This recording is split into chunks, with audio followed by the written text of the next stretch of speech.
donde también fue crucificado su Señor. Esta especificación de la profecía también la cumplió Francia. En la persecución con que Francia afligiese a los que profesaban el Evangelio, crucificó a Cristo en la persona de sus discípulos. Siglo tras siglo, la sangre de los santos había sido derramada. En los días de la Reforma, los discípulos de esta habían sido muertos en medio de horribles torturas. Los protestantes eran considerados como fuera de la ley, sus cabezas eran puestas a precio y se los cazaba como a bestias salvajes. Estas atrocidades no se cometieron en la Edad Media, sino en la época brillante de Luis XIV. Suscríbete a nuestro canal de YouTube. No olvides darle a la campanita para recibir una notificación para cuando subamos el próximo video.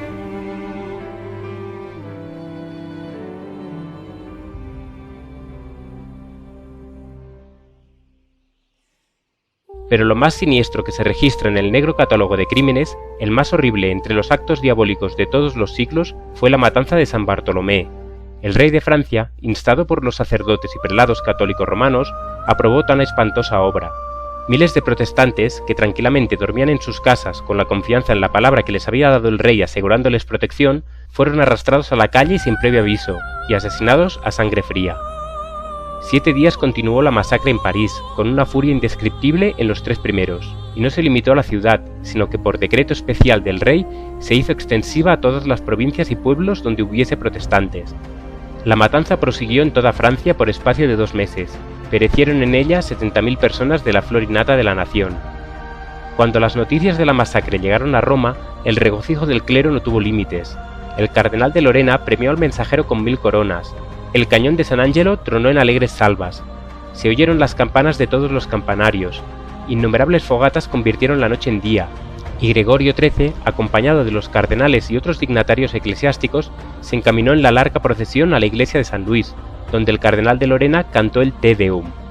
El Papa se acuñó una medalla para conmemorar la matanza, y aún pueden verse en el Vaticano 3 frescos de Vasari que describen la agresión contra el almirante, al rey en el concilio mientras maquina la matanza y la matanza misma.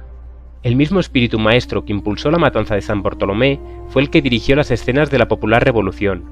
Jesucristo fue declarado un impostor, y el grito popular de los incrédulos franceses era «aplasten al infame», refiriéndose a Cristo. En todo esto se tributaba un homenaje supremo a Satanás, mientras tanto Cristo era crucificado. La bestia que sube del abismo les hará la guerra, los vencerá y los matará. El poder ateo que gobernó en Francia durante la Revolución y el reinado del terror emprendió una guerra contra Dios y su santa palabra. El culto de la deidad fue abolido por la Asamblea Nacional. Se recogían Biblias para quemarlas públicamente. La ley de Dios fue pisoteada. Las instituciones de la Biblia fueron abolidas. El día del descanso semanal fue desechado y en su lugar se consagraba un día cada 10 a la diversión y a la blasfemia. Quedó prohibida toda clase de culto religioso, a excepción del tributado a la libertad y a la patria. El obispo constitucional de París fue sacado en pública procesión para que manifestase que la religión que él había enseñado por tantos años era una tramoya del clero. Negó solemnemente la existencia de la deidad y se autodedicó a la causa futura de rendir homenaje a la libertad, igualdad, virtud y moral. Varios sacerdotes apóstatas imitaron el ejemplo del prelado. Los habitantes de la tierra se alegrarán de su muerte, y harán fiesta e intercambiarán regalos, porque estos 2 profetas les estaban haciendo la vida imposible. La Francia incrédula había silenciado las voces de reprensión de los 2 testigos de Dios. La palabra de verdad yacía muerta en sus calles, y los que odiaban las restricciones y los preceptos de la ley de Dios se llenaron de júbilo. Los hombres desafiaban públicamente al Rey de los cielos. Después que hubo renunciado al culto del Dios vivo, Francia cayó al poco tiempo en la idolatría degradante al rendir culto a la diosa razón, en la persona de una mujer libertina, y esto en la Asamblea Representativa de la Nación y por medio de sus máximas autoridades civiles y legislativas. El orador que introdujo el culto a la razón dijo: «Legisladores, el fanatismo ha cedido su puesto a la razón. Los franceses celebramos el único culto verdadero, el de la libertad, el de la razón. Abandonamos los ídolos inanimados para seguir a la razón». Al ser presentada la diosa ante la convención, el orador la tomó de la mano y dirigiéndose a toda la asamblea dijo: «Mortales, cesen de temblar ante los truenos impotentes de un dios que vuestros temores han creado. No reconozcan de hoy en adelante otra divinidad que la razón». La diosa, después de haber sido abrazada por el presidente, tomó asiento en una magnífica carroza que condujeron por entre el inmenso gentío hasta la catedral de Notre Dame, para reemplazar a la deidad. Poco después de esto procedieron a quemar públicamente la Biblia. El papismo había principiado la obra que el ateísmo se encargaba de concluir. A la política de Roma se debía la condición social, política y religiosa que empujaba a Francia hacia la ruina. De esos excesos debe hacerse responsables el trono y a la Iglesia, pero en estricta justicia deberían atribuirse a la Iglesia sola. El papado había envenenado la mente de los reyes contra la Reforma como una enemiga de la corona, como un elemento de discordia que sería fatal para la paz y la armonía de la nación. Fue el genio de Roma el que por este medio inspiró las más espantosas crueldades y la acérrima presión que procedían del trono. El espíritu de libertad acompañaba la Biblia. Doquiera se lo recibiese, el Evangelio despertaba la mente de la gente. Estos empezaban por arrojar las cadenas que los habían tenido sujetos a la ignorancia, el vicio y la superstición. Empezaban a pensar y obrar como hombres. Al ver esto, los monarcas temieron por la suerte de su despotismo. Roma no fue lenta para inflamar los temores celosos de los reyes, decía el Papa al regente de Francia en 1525. Esta manía, refiriéndose al protestantismo, no solo confundirá y destruirá la religión, sino también todos los principados, la nobleza, las leyes, el orden y las jerarquías. Y dirigiéndose al rey le daba esta advertencia: Señor, no sea engañado. Los protestantes van a trastornar tanto el orden civil como el religioso. El trono peligra tanto como el altar. La introducción de una nueva religión necesariamente debe introducir un nuevo gobierno. Así roban al rey el afecto leal de sus súbditos y destruyen la Iglesia y el Estado al mismo tiempo. De este modo logró Roma predisponer a Francia contra la Reforma, y la espada de la persecución se desenvainó por primera vez en Francia para sostener el trono. Poco previeron los reyes de la tierra los resultados de esa política fatal.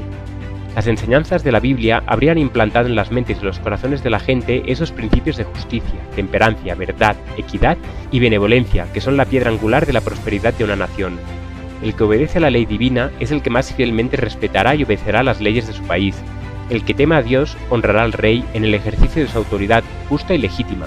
Pero por desgracia, Francia prohibió la Biblia y desterró a sus discípulos.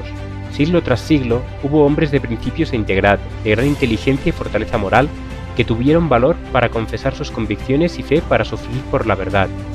Siglo tras siglo, estos hombres penaron como esclavos en las galeras y perecieron en la hoguera, o los dejaron que se pudrieran en inmundas mazmorras.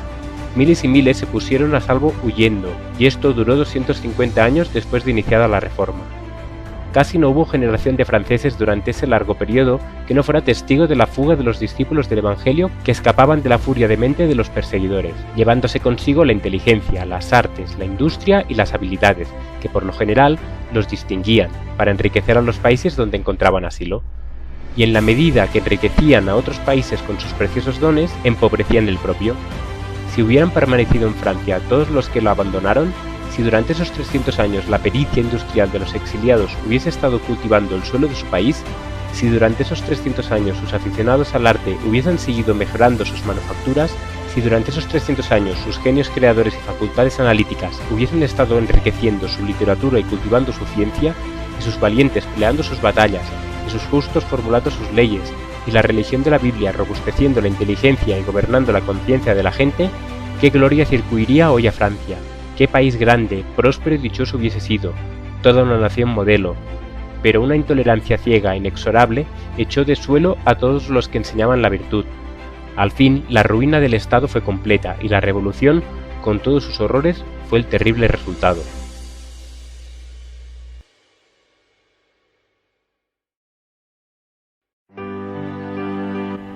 Este ministerio se mantiene gracias a tus aportes.